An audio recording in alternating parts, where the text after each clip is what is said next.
Now this is my 1794 Toyota Tundra that I've been building on YouTube over the past year. Now a lot of people say that I ruined the truck. Other people say that I made it so much better, but I gotta say, I took the heart of one of the classiest trim Tundras that they make, and I tried to make it one of the baddest 1794s on the market. So today we're gonna go over everything it took to get the truck to look like it does, from when I picked it up, all the parts along the way, to its current form, how it sits right now. And then I'm gonna cost load it so that you guys know the funds that you're gonna need to build a truck like this. And hang around for the end of the video, I'm gonna do a full walk around of the truck without me standing in front of it like I always do, so that you guys can see it in its current form before we go ahead and take it to the next level.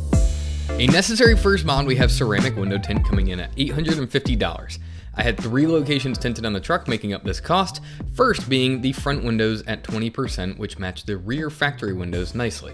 Then we did the front windshield at 50%, which has been amazing with keeping cabin temps down and also cutting down any direct light. Lastly, we did the full panoramic sunroof at 15%, which has been my favorite of the 3 locations, as it allows me to keep the shade open often without getting baked by the sun. Next, we have Toyota extended axles, which are unfortunately necessary when installing lift kits in these Tundras. It's unfortunate because it's an $850 upgrade that you can't really see. So to save some cost, I decided to DIY this one, and it was surprisingly easy. All of the parts you're seeing today I've made fairly detailed install and review videos on. Check the description below where I've listed the videos out. I'm sure they can be a good first place to help answer any questions you may have. Next up, and one of my favorites at $1,100, is the Westcott 3-1 preload collar kit with TRD shocks. This kit essentially utilizes your factory springs in between the longer shocks and the spring collars or spacers, adds the perfect amount of ride height to clear up to 37-inch tires. Now I did have a shop install the lift, so I also had them install the Westcott tire clearance kit at $130, allowing me to pin the fender liners back and chopping the front frame to make space for the incoming tires. In the install video I made, I was able to confirm Westcott's anticipated lift increase, which if you pause the video on this handy chart I made, you'll see. Now most of the questions I get asked revolve around the ride quality. It rides a tad bit stiffer than stock, but really not much different than stock. I wouldn't question buying this kit if you're in the market. Now for the moment we've all been waiting for. These are the 9-3 forged wheels. They're 17 by 8.5 inch wide with a 0mm offset.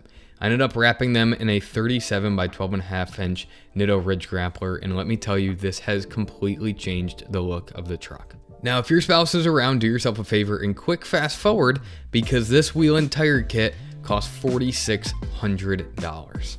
Now, I took a break from exterior mods to fix some annoying interior touch points. First with this McGregor's custom leather insert for $40.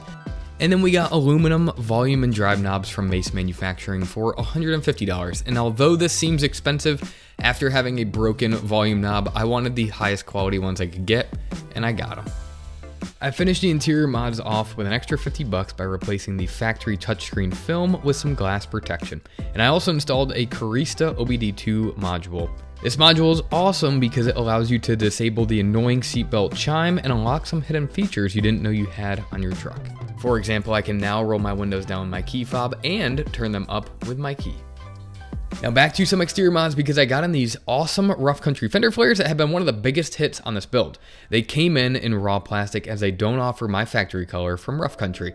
Although I tried them on in raw black, I ultimately decided to get them sprayed, and I honestly couldn't be happier with how they turned out. Now I ended up getting these to eat up some of the crazy tire poke from 0mm offset wheels and protect the side of the truck from excessive spray from the tires. But as an added bonus, these ended up turning out fly for just $550, including paint. Now this wouldn't be a Tundra build without a heritage grille upgrade. Really, I was on a mission to get rid of the hideous 1794 chrome, and this was a big step in the right direction. I ended up going with an OEM grille in lower valence, a Rave Offroad light bar, and smoked marker lights. This was a massive front facelift for just $800. Now for the chrome delete that literally broke the Facebook Tundra forums. First, started off with peeling the 1794 badging off. This was pretty easy, and in my opinion really cleaned up the side of the truck. Again, I was on a mission to get rid of the chrome, so I deleted all of the chrome badging. I ended up respraying the tailgate handle, rear bumper pieces, along with the door handles and front mustache, all to color match the truck. And then I finished it off with gloss black mirror caps and window trim for a whopping $1,500. Now, for all the nervous Nellies out there wondering how the heck am I going to flex the 1794 trim, I found these super sleek hood moldings from Rave Offroad with custom 1794 inserts for only $250. I opted just to install with adhesive, and they are solid as a rock. Not only do I like the look from the outside, it also makes the hood look super tough when driving it from inside of the truck. Now, I quick threw in some smoke sequential turn signals from Rave Offroad for 75 bucks. These honestly made a bigger difference than I anticipated because A, they're higher quality than stock, B, they're better looking, and I gotta say it looks really nice being all blacked out now. Now, the last mod on our OEM Plus journey are Nitto recovery hooks both in the front and in the rear. Honestly, I kept juggling the idea of fancy bumpers, but ended up going this route and I couldn't be happier, although they were probably the price of a bumper at $800. The rear hooks were wildly easy to install, while the front took a little bit more precision by cutting out a custom template into the front lower valence. Overall, this was the right pick because they look wildly clean both in the front and in the rear. I think now is a good time for me to ask if you are subscribed. Clearly these parts cost good money and I use filming for the channel to justify most of them. So if you're not already, definitely subscribe. It helps out the channel more than you'd expect. So you don't have to go back and add up all the parts. Here is the damage. Now, if you use man math, I'd say it's in the ballpark at $10,000, but if you use real math, it adds up to a whopping $11,500. So I think it's appropriate to start the walk around off on the inside of the truck because everyone wonders why I did this to a 1794, and honestly, this is the exact reason. If you guys see this nice brown leather, I am just a complete sucker for brown leather. It has all of the bells and whistles. So it has the panoramic sunroof, all the tech options, the nice wood accents, the nice brown soft touch everywhere, and it even has like the illumination at night like the platinum and the capstone do. This truck has just been an absolute joy to daily drive in this form. Now, a lot of people do ask if these are factory or aftermarket retracting side steps. Those are from the factory. That is a Toyota option on some of the higher models. And then here in the rear of the truck, as you kind of fold up this tailgate, this also has a power rear step, which has also been pretty sweet to have. Now for a walk around the outside, we will start out here in the front. You can see the chrome delete mustache around the grille. That looks so much better. We have the Rave Offroad grille stealth amber lights, which I'm like a major fan of these, along with the Rave Offroad light bar. No condensation issues to date with either of these. They just look absolutely awesome. We ended up doing a little bit of the black plastics down here over the chrome, and then we finished it off with these Nitto tow hooks, which I gotta say look absolutely amazing. Really like a nice OEM plus look on the front end of this truck. Now for an upgrade that I didn't know if I was really gonna like are these TRD Pro hood moldings with custom Rave Offroad inserts. But now I gotta say this is one of my favorite mods because not only does it look good on the outside, it looks really good when you're driving it down the road. Like, I don't know, the hood, it looks like a lot more tough. Now for the wheel and tire setup, because this is what I get asked about probably the most on the truck. I mean, 37s is just definitely the look for these things.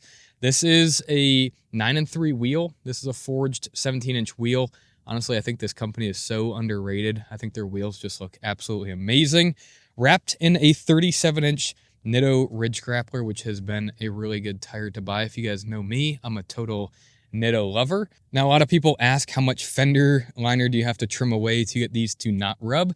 As you can see right there, I trimmed probably 6 inches in the front, a little bit of the fender flare, similar in the rear, and then I did a Westcott tire clearance kit. These things do not rub one bit. So yes, I'll reiterate that, 37s, no rub whatsoever.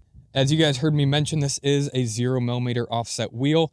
So these fender flares are perfect for kind of making that tire poke go away. And then it kind of gives it like a little bit of a wide body look. I gotta say, I think they should have came with something like this from the factory. Getting a good look at the side of the truck, you can see the chrome delete around like the whole window area was a really big move. First, tinting the window looks good. The gloss black kind of trim right there looks really good. Gloss black mirror cap and the smoked sequential turn signal looks awesome. And then we did delete the chrome from these handles right there. So we color matched those to the body of the truck. Around the rear of the truck, we didn't really do much, honestly, other than we chrome deleted these bumper covers right here. Just did a body color match. We chrome deleted this handle right here. Again, that is a body color match. I think that looks really good. And then we did the Nitto recovery hooks on the back of the truck. I think that that looks really nice. Then a lot of people ask what bed cover I have. I have a Retrax metal retractable bed cover. It sits nice and thin, works really well, doesn't leak at all. So I've been really pleased with that.